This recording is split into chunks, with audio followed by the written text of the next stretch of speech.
Bom dia, senhorita Angélica, tudo bem? Posso ajudá-la? Sim. Quanto custa o celular? Bom, eu tenho esse aparelho hoje, Angélica, é um aparelho Blue, ele tem de duas cores, na cor azul e na cor preta.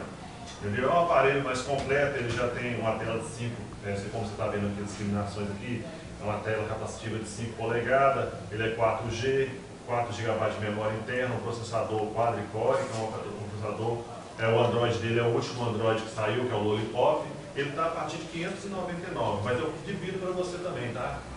Mas está tão caro assim? Não, deixa eu te falar, na verdade, o aparelho não é que o aparelho está caro. A carga tributária incidida no aparelho que torna o seu aparelho mais caro, o produto final. Mas, porém, eu divido para a senhora, Angélica. Você não quer dar uma olhada melhor ao aparelho, fazer a aquisição do produto? Enfim, o que seria essa carga tributária mesmo, na verdade? O que vem a ser a carga tributária? Carga tributária é a medida do esforço da sociedade para o financiamento das políticas públicas. A cobrança de impostos é, na prática, uma coleta de dinheiro feita pelo governo para pagar suas contas. Uma forma de medir o impacto dessa coleta é compará-lo com o Produto Interno Bruto, PIB, ou seja, a soma das riquezas produzidas por um país em um ano. Essa relação de impostos e o PIB é chamada de carga tributária. A nossa carga tributária sempre foi alta assim? A evolução da carga tributária de 1986 a 2013. A carga tributária brasileira, em 1986, primeiro ano de governo de Sarney, era de 22,39 pontos percentuais sobre o PIB e deverá fechar o terceiro ano de mandato da Dilma Rousseff em 36,42%. Em todo esse período, a menor carga tributária foi de 20,01% em 1988 e a maior deve ser a de 2013, com 36,42% sobre o Produto Interno Bruto. Somente em 7 anos houve queda da carga tributária em relação ao ano anterior e em 21 anos foi crescimento. A maior queda da carga tributária foi em 1996, com a diminuição de 3,73 pontos percentuais. O maior crescimento foi em 1990, com 7,75 pontos percentuais. Com a carga tributária de 1985, havia sido de 21,09%, o governo Sarney, de 1986 a 1989, a carga tributária cresceu 1,07 pontos percentuais. No governo Collor, de 1990 a 1992, o crescimento foi de 3,22 pontos percentuais. Já no governo Itamar, de 1993 a 1994, elevou em 3,26 pontos percentuais. O governo Fernando Henrique Cardoso, em 2 mandatos de 1995 a 2002, elevou a carga tributária em 4,3% pontos percentuais. O governo Lula, de 2003 a 2010, também, em seus 2 mandatos, elevou a carga tributária em 1,58 pontos percentuais. O governo Lula, de 2003 a 2010, também em 2 mandatos, elevou a carga tributária em 1,58 pontos percentuais. Enquanto nos 3 últimos anos de governo Dilma, 2011 a 2013, houve crescimento de 2,20 pontos percentuais da carga tributária sobre o Produto Interno Bruto brasileiro. A marca de 700 bilhões equivale ao montante pago em impostos, taxas e contribuições do país desde o primeiro dia do ano. O dinheiro é destinado à União, aos estados e aos municípios. Qual é a finalidade dos tributos? O tributo é cobrado porque ele é o custo do contrato social e da vida em sociedade. Infelizmente, muitos parecem pensar e agir como se os benefícios sociais fossem gratuitos. Na verdade, os bens e serviços públicos são custeados pelos tributos pagos pelo cidadão. Diretamente, os tributos se revertem para a sociedade em forma de bens e serviços públicos, tais como segurança pública, saúde, educação, justiça, sistemas de transporte, entre outros. Indiretamente, o seu retorno para a vida social está no efeito da tributação de renda, ao arrecadar o dinheiro de quem tem para distribuir a quem não tem. Os tributos potencialmente reduzem as desigualdades sociais, no incentivo ao desenvolvimento regional ou setorial, na regularização do comércio interno e externo. Os impostos estão embutidos em todos os produtos e serviços que utilizamos.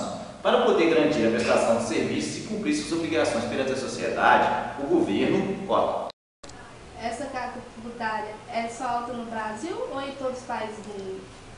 O Brasil possui sim uma carga tributária muito alta. O Brasil tem a maior carga de impostos da América Latina e também supera aquelas dos países ricos na média. Em 2010 e 2013, a arrecadação cresceu 2,5 pontos percentuais do Produto Interno Bruto no país, comparado com a alta de 1,5 da região da América Latina e de 1,3 dos países desenvolvidos. O Brasil foi o único país da região que arrecadou mais que as nações ricas em 2013, em termos percentuais, quando a carga tributária ganhou 35,7% do produto interno bruto, comparado a 34,1% dos países desenvolvidos, conforme relatório de estatísticas tributárias da América Latina e do Caribe, preparado pela Organização para a Cooperação Econômica, a OCDE, o Banco Interamericano de Desenvolvimento, BID, e a Comissão da ONU para a América Latina, CEPAL, e Inter-American Center of Detachment Administrative, da CIAT. A receita com os impostos no Brasil totalizou 1,728 trilhões em 2013, o que representa um aumento de 466 bilhões desde 2010. Para podermos entender como a carga tributária no Brasil é alta, nesse primeiro semestre de 2015, o valor pago pelos brasileiros em impostos alcançou 700 bilhões por volta de 8 horas desta sexta-feira, dia 15 de 5 de 2015, segundo o impostômetro da Associação Comercial de São Paulo, ASCSP.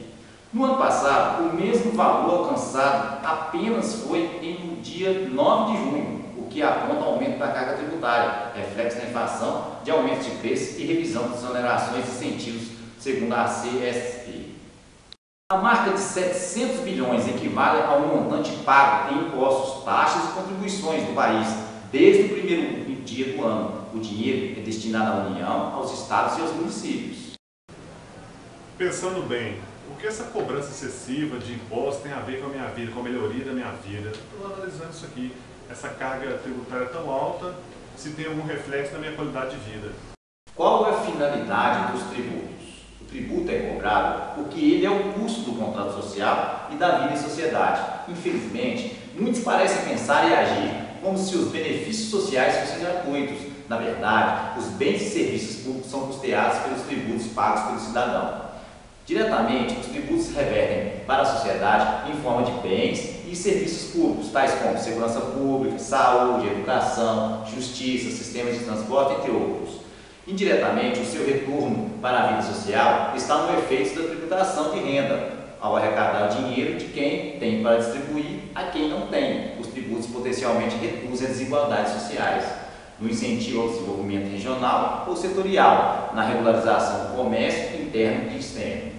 Os impostos estão embutidos em todos os produtos e serviços que utilizamos, para poder garantir a prestação de serviços e cumprir suas obrigações perante a sociedade. Os impostos estão embutidos em todos os produtos e serviços que utilizamos, para poder garantir a prestação de serviços e cumprir as suas obrigações perante a sociedade.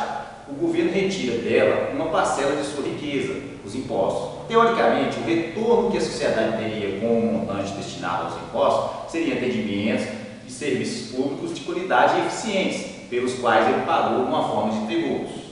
Isto em tese, porque, na maioria dos casos, o que se observa no Brasil são serviços ineficientes ou mesmo inexistentes.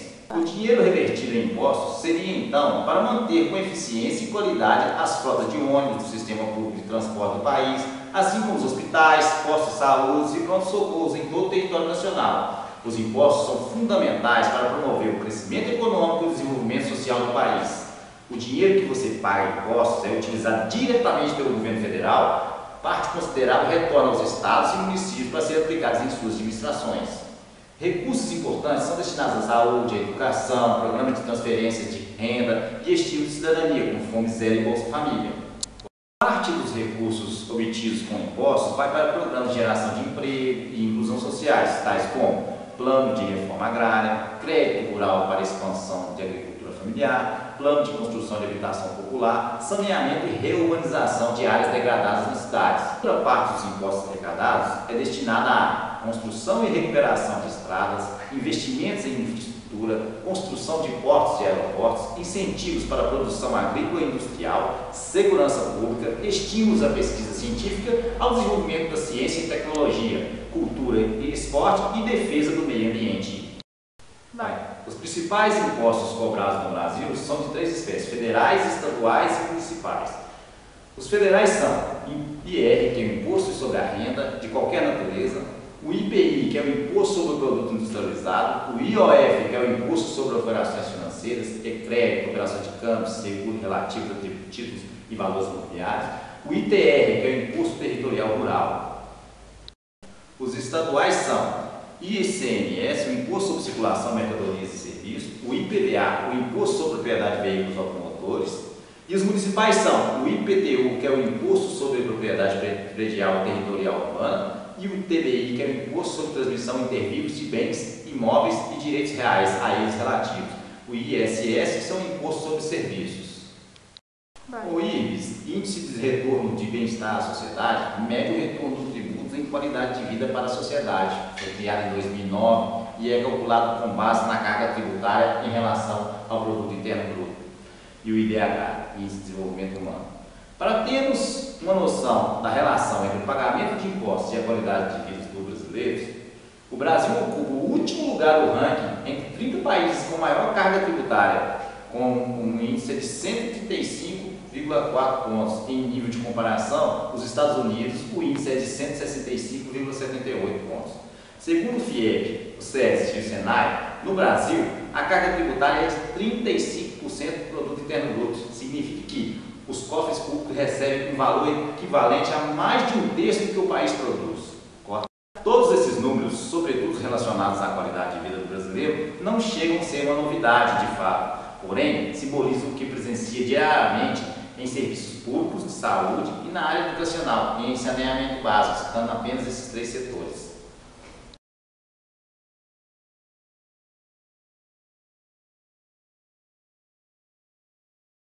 O que concluímos nesse trabalho que foi feito é que um fator que leva ao aumento da carga tributária no Brasil é o excesso de impostos e burocracia. De acordo com o consultor Carlos Tortelli, da Consultoria Empresarial, o Brasil tributa o produto de alto luxo na mesma proporção do feijão com arroz.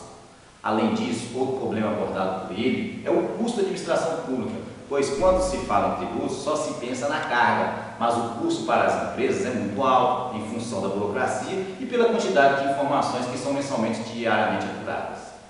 E qual seria a solução para essa alta carga tributária? Para que os estados consigam reduzir a carga tributária, ele precisa de uma melhor gestão de recursos e de uma redução da corrupção e do empreguismo, que são, para muitos tributaristas, o ralo por onde escoa um grande volume de dinheiro público. O Estado também poderia reduzir a carga sobre os mais pobres e taxar a renda ao invés de consumo, de acordo com os especialistas.